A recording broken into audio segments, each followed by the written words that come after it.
É uma obra que está sendo construída, mas é uma obra que projeta o que faremos no século XXI. Nós temos que ser uma magistratura preparada para o século que nós estamos imersos nele, com todos os desafios desse século, com todas as dificuldades desse século, com todas as questões que o cercam. Mas não é razoável que, em pleno século XXI, raciocinemos com uma lógica do século XIX. É preciso avançar, é preciso ir adiante, no sentido de se apropriar dessas informações, dessas questões que são próprias. Senão, nós não servimos para o que nós fazemos. Porque um juiz tem um compromisso, acima de tudo, com a justiça. O juiz tem um compromisso insuperável com a sociedade que serve. O juiz, se não for ele aquele que luta pela efetivação das garantias, não serve.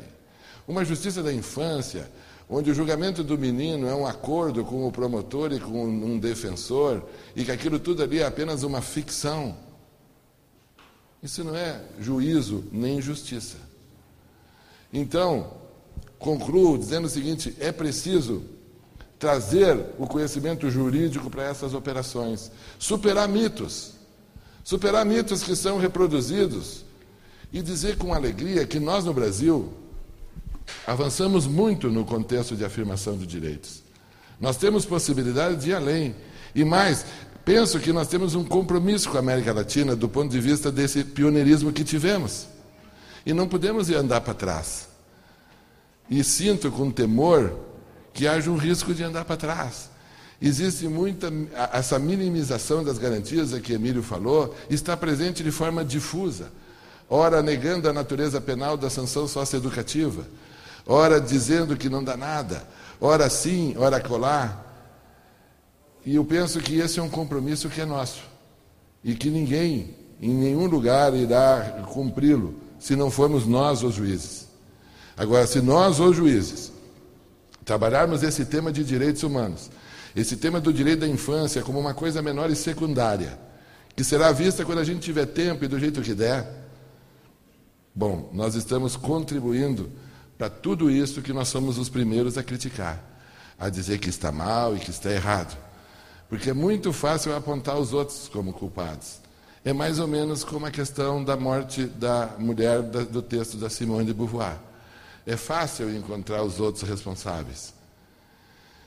Não é razoável que a gente pense que o sistema de justiça juvenil não funciona. Então, quando não funciona, a culpa é de não sei quem, da política social, do não sei o quê, como se não funcionar fosse natural. Não, ele tem que funcionar e bem. Funcionar com rigor. Isto fará com que tudo o mais funcione. Tudo o mais funcione. Agora, nós temos que acreditar nisso. Quando a gente acredita no que faz, a gente faz. Eu tenho muito medo daqueles que fazem coisas que não acreditam, porque daí não fazem, né? Daqueles que pregam sem ter fé. Esses não servem para o que fazem. Muito obrigado.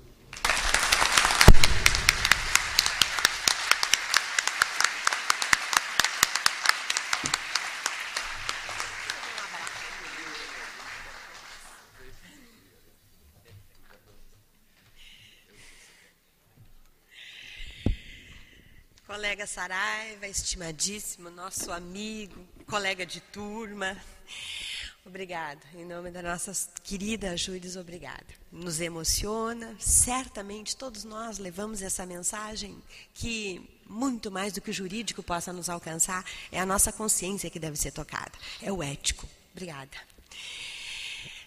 Perguntas, colocações? Ótimo, microfone. Tens uma para mim? Não, tem para o Emílio. Tem para o Emílio? Tu? Não, acho que o Conte. Giovanni Conte? Não. Francesco, desculpa, Francesco. Tu tens uma pergunta para o Emílio? Não? Tá. Então, por favor, Ícaro. Eminente Saraiva, vindo lá da nossa querida, saudosa e progressista comarca de Los Angeles, capital das missões, terra de Sepete Araju. Mas veja, eu estou, Saraiva, há 6 anos na jurisdição criminal em Porto Alegre. E eu fico muito triste quando eu tenho réus de 18, 19 anos, recém-completados, já envolvidos com fatos gravíssimos. E a maioria deles, eu ouso dizer que a maioria esmagadora, tiveram passagens já, quando menores, por algumas coisas. Outros não.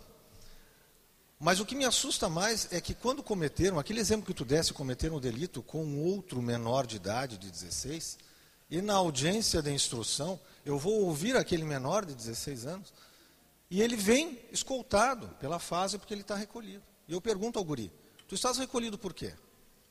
Em razão desse assalto. Enquanto o réu que eu estou julgando, já foi a ele concedido liberdade provisória há muito tempo.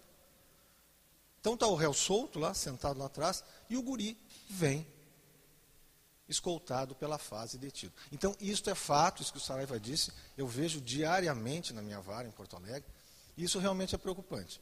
E eu fico muito triste, repito, quando eu vejo réus de 18, 19 anos já envolvidos com esse tipo de situação. Até porque eu tenho um filho de 20 anos de idade, eu fico imaginando assim, o que se passa naquela família. E alguns até não são de famílias paupérrimas, não. São de famílias assim até de um certo conteúdo. Ica, que bom que tu fez essa pergunta. Essa tua pergunta é riquíssima. Eu só queria aproveitar esse teu gancho para referir uma coluna que eu não falei. Existe uma terceira coluna ali, que os colegas podem ver. Eu disse, a primeira é a idade de responsabilidade penal juvenil, que no Brasil é 12 anos. A segunda é a idade de responsabilidade penal, que no Brasil é 18 anos. A quarta coluna é a idade civil. Existe uma terceira coluna, que alguns sistemas de justiça da Europa, como a Alemanha e a Espanha, por exemplo, têm, que é a coluna do jovem adulto. Como é que funciona isso? Isso vem em conta da tua indagação, Ícaro, e talvez resolvesse em parte o problema da tua superlotação do sistema penitenciário e abrisse outra perspectiva. Em países como a Alemanha, dependendo da natureza do ato infracional praticado, na faixa entre 18 e 21 anos, tu ainda pode ser sujeito da jurisdição juvenil. Tu ainda pode ser sujeito das medidas socioeducativas. Certo? Enquanto que tu se pratica... Depende, por exemplo, veja o que nós temos hoje. Nós temos hoje na fase um garoto de 19 anos, autor de um homicídio. Homicídio praticado com 17. E temos no presídio central um menino de 18 anos preso por furto. Eventualmente fez 3 furtos, vamos supor, num raio aí, que eventualmente vai preso. Nós temos um menino preso no sistema penitenciário por furtos. Temos. E ele deveria estar no sistema socioeducativo, esse garoto entre 18 e 21 anos, na minha opinião. Acho que se a gente quiser fazer uma construção para o século XXI, isso passa por uma reforma da legislação penal, no sentido de estabelecer uma faixa de jovens adultos.